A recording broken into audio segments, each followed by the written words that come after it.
Hello, welcome again to another edition of Louisiana Catalyst Podcast Show, The Link, here at the Harvey Bernard Recreation Center in Monroe, Louisiana. I'm co-host Duran Talley, Vice President of Louisiana Catalyst. Here always with my good friend, my brother, our president, Mr. Quentin Durr. Thank you, sir. How's everybody doing? Doing great. Doing great. And we are here with the coolest kid on the block. That's me. Absolutely. The Executive Director of the Monroe Regional Black Chamber of Commerce, Ms. Kenya Robertson. Hello. Thank you guys so much for having me. I appreciate it. Thank you for coming. No, certainly thank you for your time. And we thank you and the Black Chamber of Commerce for what you guys have began here in this region about a year ago. Yes. Around this time last year that you guys revealed and launched and opened up to make a difference, not just here in Monroe, West Monroe, Ouachita Parish, but regionally. Let's talk about that, the importance of that regional mindset for commerce. Okay. So, during COVID, we had a lot of things to kind of hit us head on. None of us, I don't think, as business owners were prepared for what COVID actually introduced us to. It kind of made us get outside of the box, I think. It kind of made us look at doing things differently, technology-wise, meetings, businesses in a whole.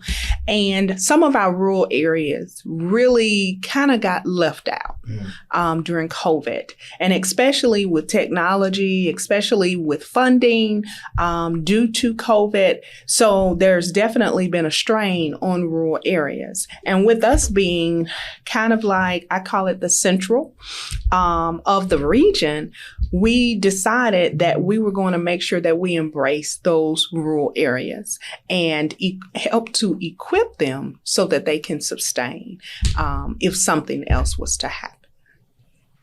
Yeah, no, that's huge and important. And really, Quentin, it sounds like that's our story. Yeah, well, I was going to speak on that because being from a rural area, Union Parish, rural and the access to technology really put a lot of people in bind, even from not just educational but business standpoint. Absolutely. We were going to open up a big incubator in Farmerville with another group and actually bring in Delta Community College. And it took 5 months to get internet to an old school that's in the middle of town.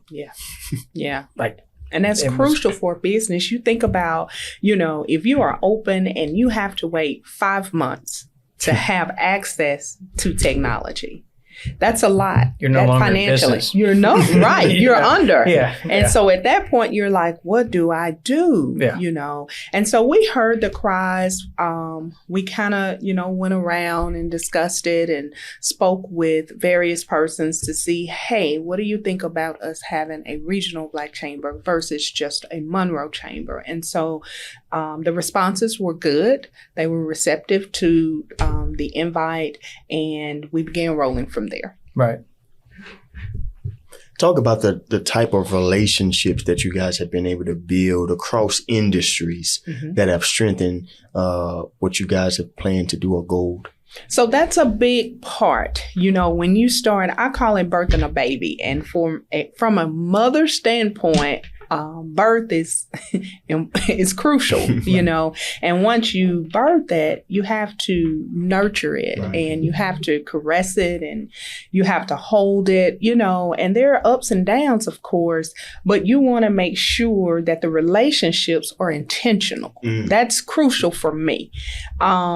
I could just say, hey, Mr. Talley, hey, but that intentional relationship, making sure that relationship is going to be nurturing, genuine, and it's going to be with a purpose.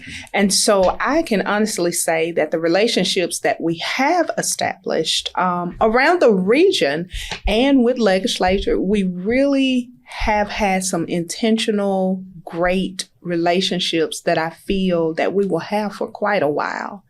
And for something that is new, that's a great piece to have because everyone wants to know if they're coming on board, is this going to last? Is this something that's going to sustain?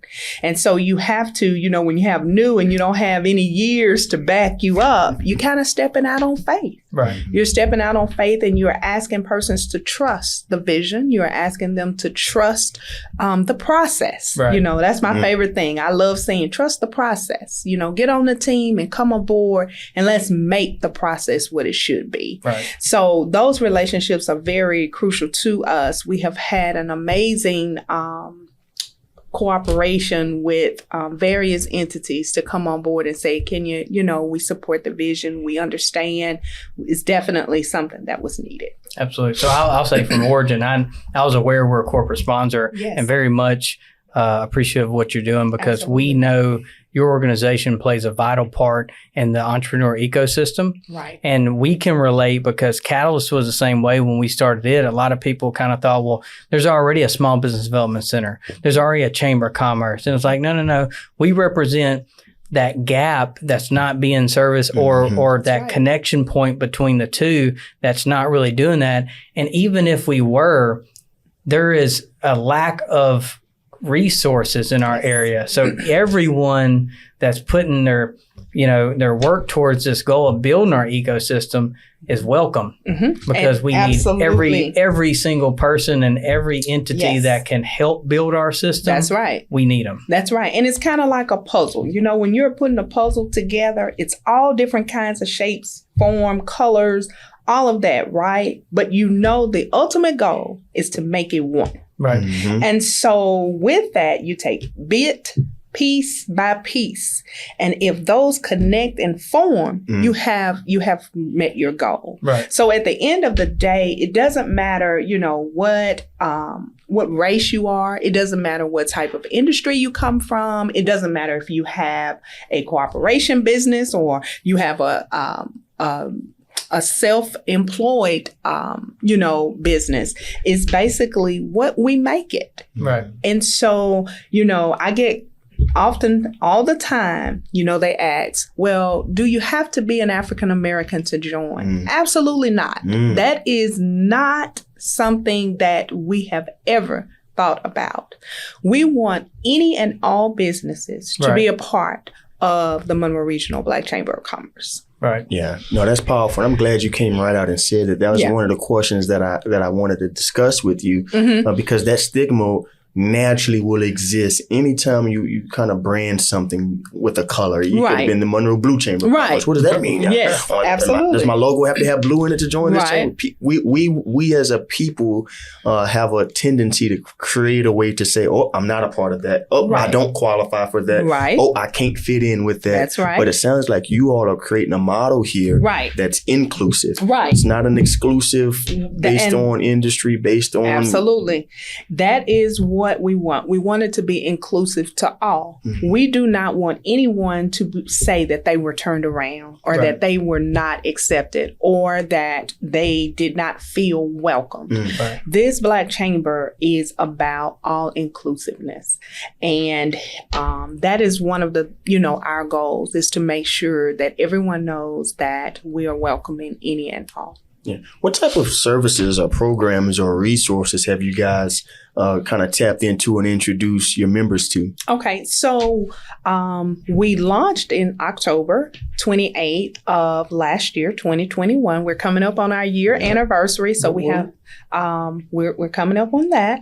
And we have had an LLC class, because most people, some say that they have a business, but they have not legally formed the business. Got that Facebook That's business. right. Or they have a name, and they are saying this is the name of it, but have you legally done the paperwork? Have you legally taken the steps to make sure that it's legit?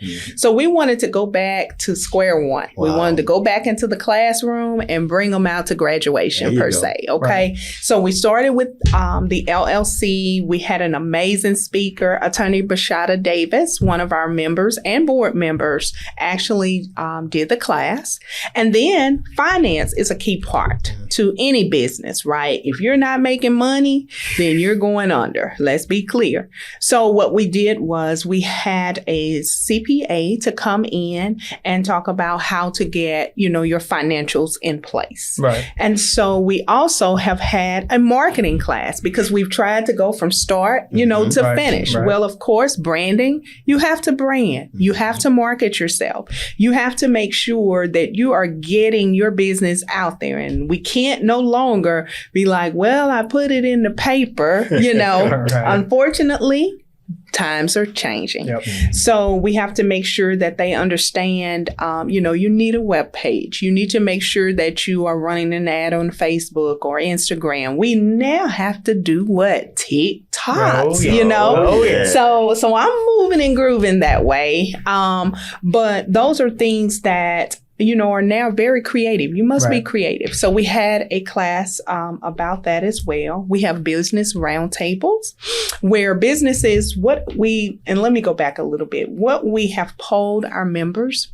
and they have told us they like the intimate setting. Mm-hmm. Right.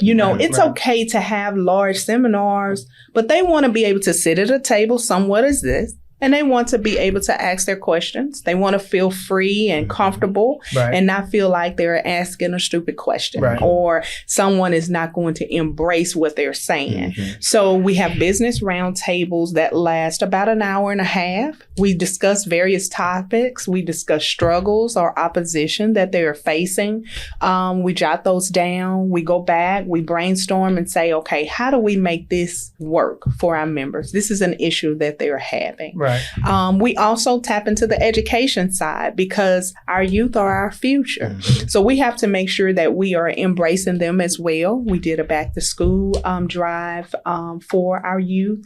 We gave away 387 complete full book bags, as well as we had health booths as well so that they could get their blood pressure checked, weight, all of that, getting them ready for school, giving blood.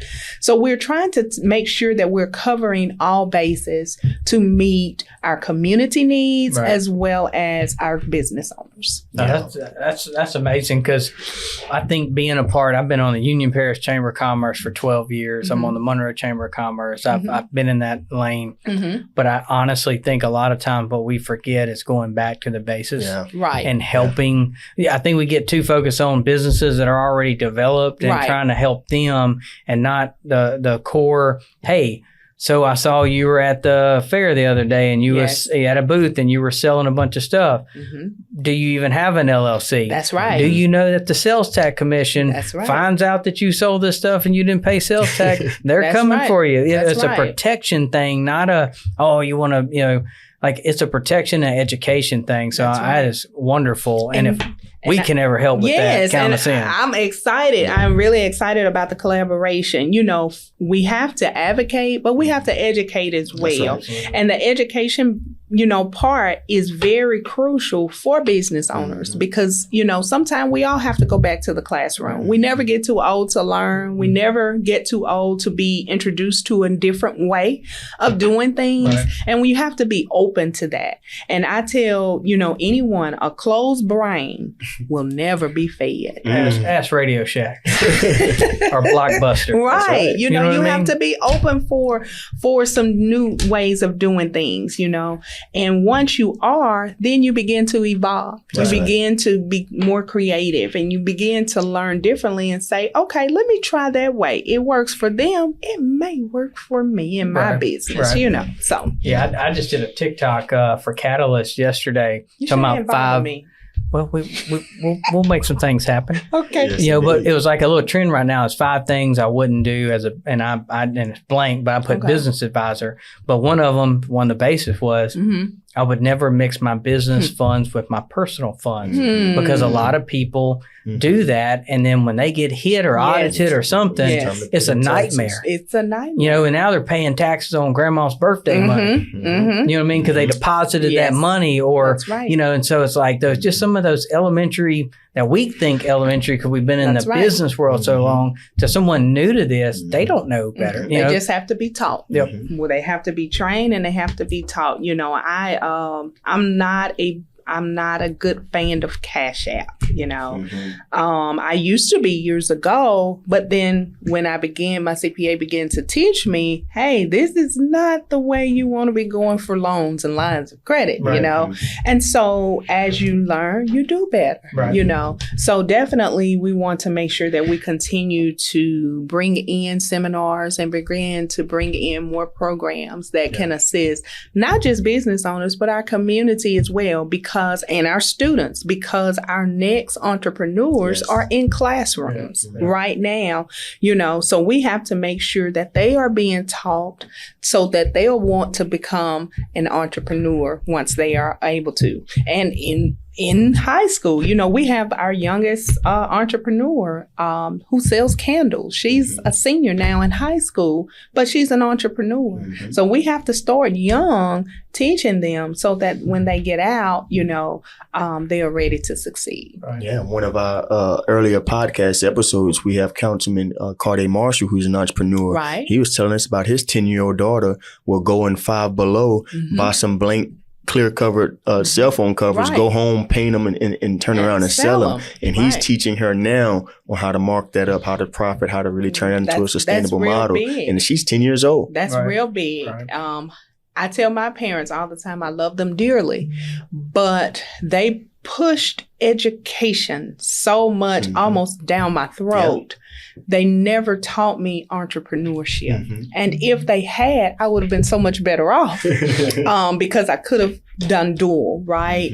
But now I think the way that things are, they are definitely teaching children it's okay to be an entrepreneur and go to school. You can do both. Actually, you can be an entrepreneur to fund your way through school. That's right. You know, so I think now the traditions have changed and we are more receptive to entrepreneurship. Yeah, one of the things that stood out to me just now when you were speaking, you talked about, you know, those round tables because you said the members, the business owners talking about they love those intimate settings. That reminds me of what we do. We like to always talk about is the relationship building. In that intimate setting, it allows me to really hear you and feel you and look you in your eye versus a keynote speaker pounding down to me for 45 minutes while I'm eating steak and lobster. That's right. I appreciate the meal. I still don't feel the love of the information transfer. That's right. You didn't get the substance. Right. You didn't get the substance. And we want to make sure that we are tackling the substance, you know, especially in these rural areas because, you know, they are farther out. So they already feel a different way, right? So we're not coming in, you know, in our nice suits, you know, and we're going to talk about this today. You know, we're going in saying, hey, we know that you're having some issues. We know that you're having some challenges. Let's hear those. Let's go ahead, get those on the table. You know, let's roll our sleeves up and let's come up with a game plan. Right. Let's see what initiatives we can, you know, establish today so that we can press forward and get those accomplished. Yeah. And I got to say this, I bank also at Origin. I don't work for Origin, but they work for me. And so I appreciate that. But, you know, every story has an origin story. Right. And so I know you guys in Origin, as Quentin mentioned, corporate sponsors. I'm not surprised. You know, they are really a corporate sponsor of ours. And I will say this, you know, I'm a quite transparent person. You never have to wonder what Kenya's thinking. They came on board off top. It wasn't something that I had to, you know, I guess try to sell the chamber to, you know. They embraced it. Orton was like, count us in.